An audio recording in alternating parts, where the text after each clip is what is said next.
People thought this theory was crazy, and if you believed it, you were just paranoid. For years, iPhone users noticed a frustrating pattern. Whenever Apple released a new iPhone, the older models seemed to get slower. Many users believed Apple was doing this on purpose to push them to buy the latest iPhone. People thought this theory was crazy, and if you believed it, you were just paranoid. Then in 2017, something happened, and suddenly you didn't seem so crazy after all. That year, Apple released a software update called iOS 10.2.1. After users installed it, complaints started pouring in. Users with older iPhones said their batteries were acting strangely. A phone might show a 30% battery, then suddenly drop to 1%. Seconds later, the phone would shut down. People complained all over social media. They were confused, frustrated, and demanded answers. The one man decided to look into it himself. John Poole was a software developer. He noticed that people were complaining about their iPhones. His wife was one of them. My wife just offhand mentioned that her iPhone 6S felt slow, and the numbers that we got out of it were significantly lower than what I'd expect from a phone like that. Poole knew enough about phones to analyze the situation.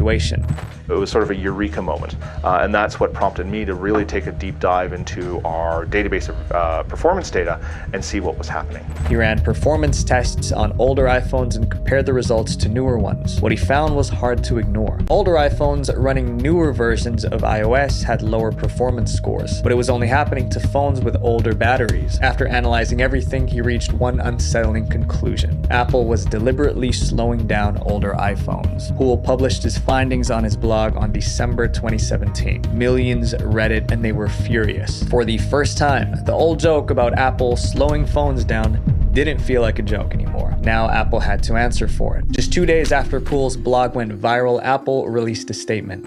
Apple confirms it slows down the performance of older iPhones to reduce power demands. The company admitted it was slowing down older phones, but it said there was a good reason for it. As iPhones get older, so do their batteries. Older batteries can't handle power the way they used to. If an older battery is pushed too hard, the phone might shut down or crash. To prevent that from happening, Apple added software that reduced the processor speed on older models. But that explanation didn't calm customers down. The problem wasn't just the slowdown. The problem was that Apple kept it hidden. Soon, lawsuits began piling up. So far, 2 lawsuits have been filed in Los Angeles and Illinois, claiming those suing never consented to allow Apple to slow their older iPhones. Apple was sued in the US, Canada, Israel, and several European countries. Attorneys said Apple acted deceptively by hiding the shutdown and slowdown issues. In 2020, Apple agreed to settle the lawsuits. The company reportedly paid about $500 million. Every iPhone user included in the lawsuit received a little less than $100. But as part of the deal, Apple did not admit to breaking any laws or any other wrongdoing.